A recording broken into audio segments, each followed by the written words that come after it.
Good morning, Trainiac. Welcome to this week's endurance adventure. If there's any specific parts of this video that you want to skip ahead to, take a look at the chapters below. We got a big week planned here. Not necessarily a big training week. The training is just kind of average. It's like maintenance right now. However, we're stepping it up a fair bit over here. I'm into the third week of working to build my FTP towards 300 watts on this. So it's a fairly bike focused week. Today, Monday, I am going to do just an easy 1 hour run later. Tomorrow, Tuesday, that's my key session here on this. Wednesday is gonna be a big strength day, an hour long. Thursday is going to be the Team Trainiac Zwift ride. It's about 30 minutes long, and then I'll do a 30-minute strength session with NTK. Friday, up in the air. I might swim, I might run, depends on how I feel. And then between Saturday and Sunday, depending on the weather, I'll ride easy for 2 hours one day, and the other day will be a low cadence strength bike on this, usually about 70 minutes long. In addition to that, every single morning, I have been doing somewhere between about 10 and 30 minutes of yoga. What I found when I started golfing again last year was that like my mobility is just absolutely shot. I found out really quickly that us triathletes, we're athletic, we're fit, but we're not necessarily super mobile. Everything that we do is this way. Like swimming, totally this way, totally linear. We don't want it to vary too much. Running, again, we don't want it to vary too much. Cycling, we're literally locked in place and it doesn't vary too much. And the data doesn't really support that stretching enhances performance or reduces the likelihood of injury. So I never really did it, and most of you probably don't do it. But the data does support that later in life, when you're 50, 60, 70, and you're trying to avoid injury and you're trying to have a good quality of life, being flexible and mobile and agile makes a massive difference. One of the biggest reasons that people end up getting a major injury, like falling down and breaking a hip or breaking something and just having like an injury that completely takes you out of fitness, and all of a sudden for the last 20 years of your life you are on the couch. That to me is why I'm being fit. Personal bests and race and challenging myself, yeah, that's like icing on the cake, but more than anything, when I think about like my motive with like mymotive.com and Motive being our new brand, why am I doing this? It's so that all the way up into my 80s I can still be active. I can still go golfing. Maybe I'm not doing Ironmans and half Ironmans and setting Guinness World Records, but I can still be out there and active and doing things and not just stuck inside, bouncing around from one health practitioner to another, keeping my body together. So we have actually hired Helen Falavino. She runs the HMF Yoga YouTube channel. She's British. She sounds delightful. She is super encouraging for people that are new to yoga.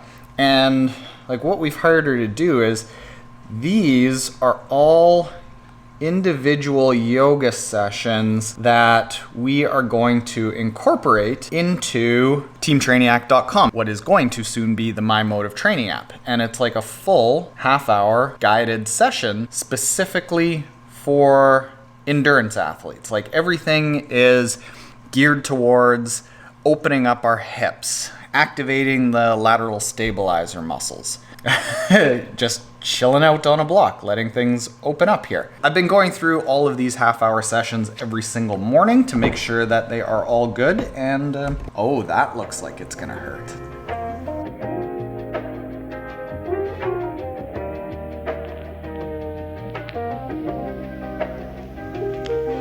For the record. Get this one thing clear.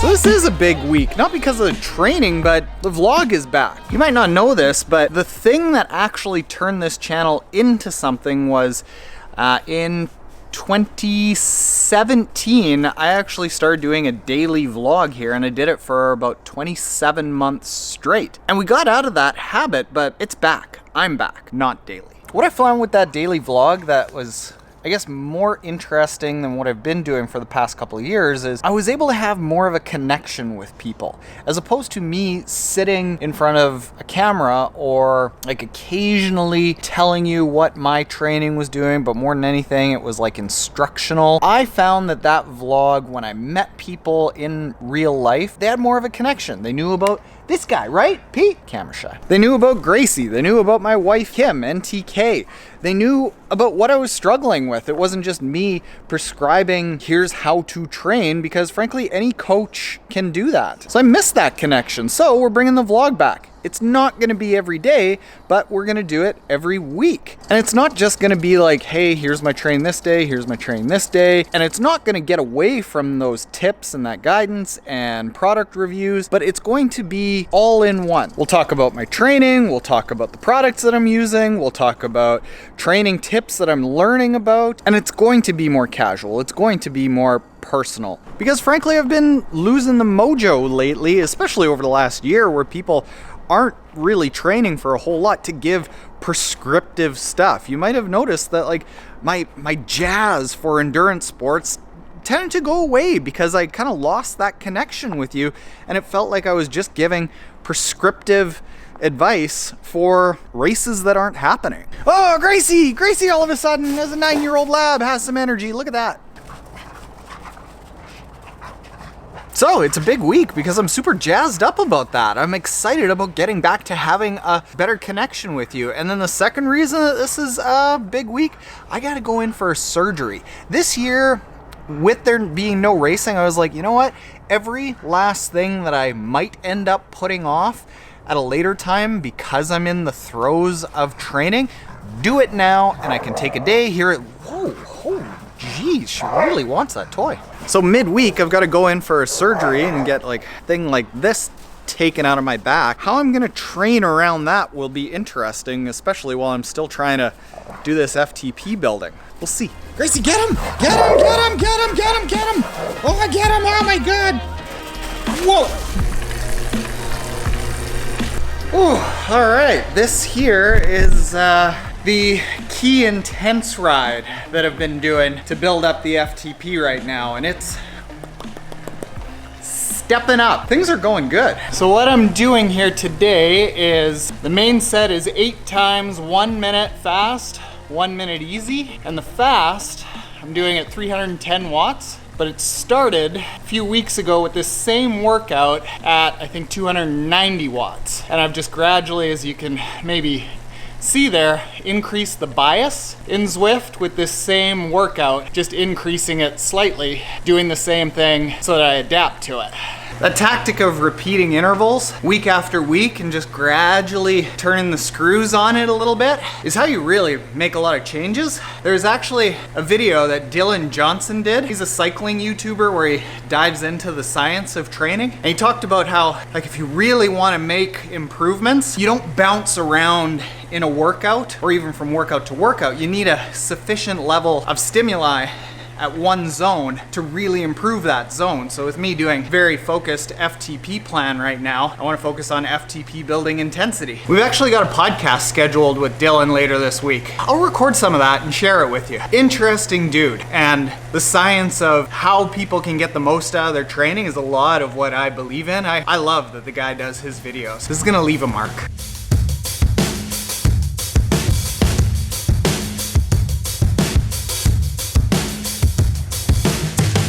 Oh yeah. Anyone else notice how ending an interval workout is surprisingly similar feeling to the flu? Maybe I ate something bad. Up the bias there even a little more for the last one. Dylan Johnson, famous YouTuber, man who has called out sweet spot training and trainer road all in one shot, blowing up the internet on the podcast today. That's exciting. You sound excited. So let's hear about how this video has gone. So I'm hesitant to make this a sweet spot versus polarized argument.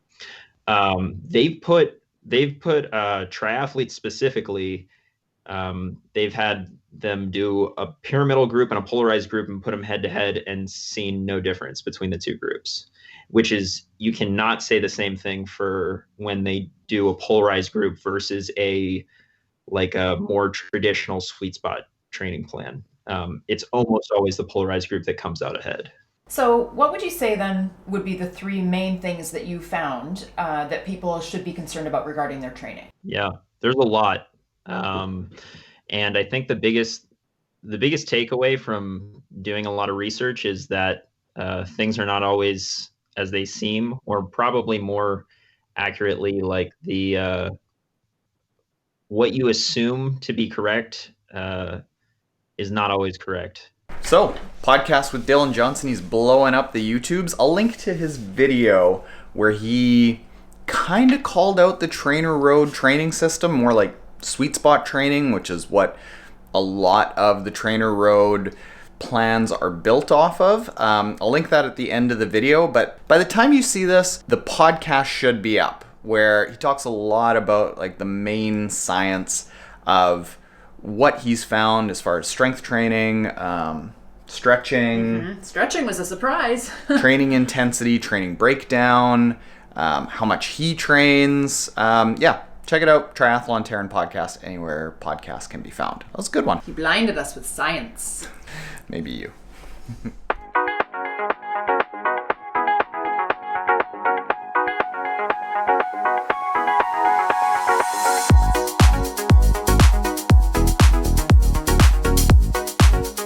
Holy smokes, that was intense. Here's what it was. So I started out with a warm up. The main chunk here is that hanging power clean.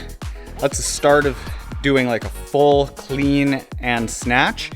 Now that it's not like heavy strength season in say off season or base building season, we're moving towards powerful, like quick movements that's more similar to running. Then that ring hold, whoo-wee. Just building some stability. One leg kettlebell rows to build stability with one leg, obviously.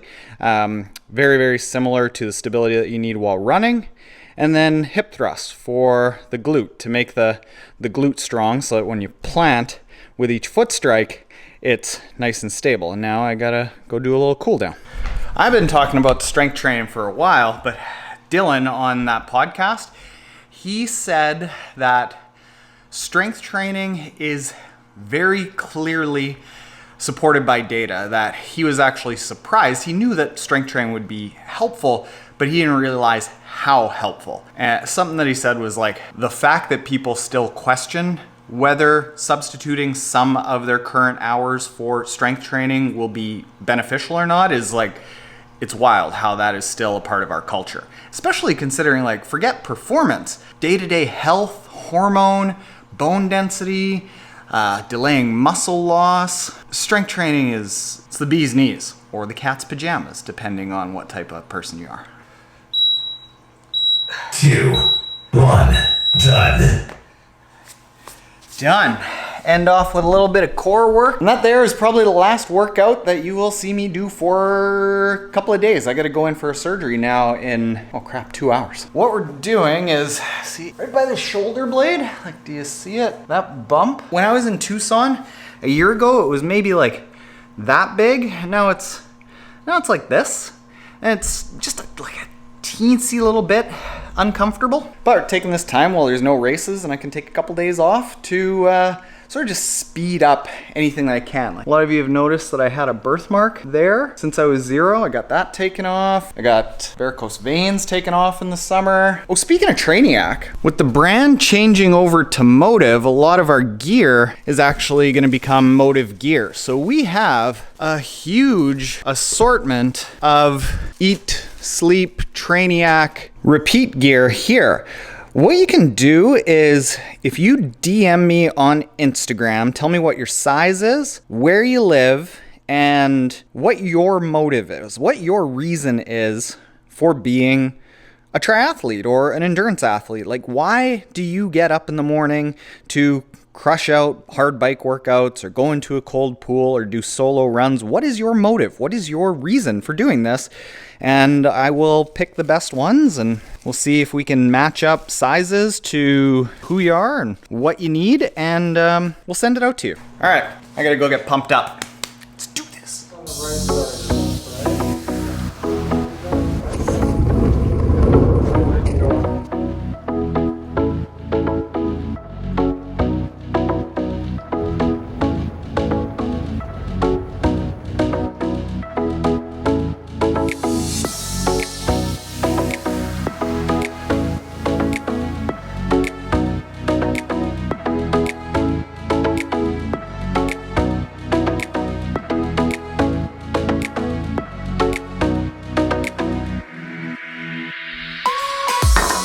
Ow, that hurt. That was, as the surgeon put it, way more than he expected. Got an ultrasound a few weeks ago to make 100% sure that the lipoma wasn't under the muscle, and then he starts hacking into me, and turns out it was under the muscle, which he would normally put people under for and have 2 extra people helping him. Yeah, that was good. Also, #ad. So for the next few days, this is exercise. You know, I could just lay on the couch and ask for soup and grilled cheese sandwiches and many demands, but gotta do something. I suppose I will close off with like, do what you can every day. I'm gonna do what I can every day, and might not be preparing for an Ironman, or maybe it's just running your first 5K race, but if you do what you can every day, you're gonna make progress. It might not be like as fast as you want or as like world class as you see on Instagram, but I can do half a push-up now. yeah, Kim can do half a push-up, and she started with knee push-ups. There you go. So that's an example. If you're interested in these vlogs, let me know in the comments below what your thoughts are, and B, if you aren't already subscribed, hit the subscribe button below, because it's not all just going to be surgeries and gross things that we have to censor out. So yeah, later, Trainiacs.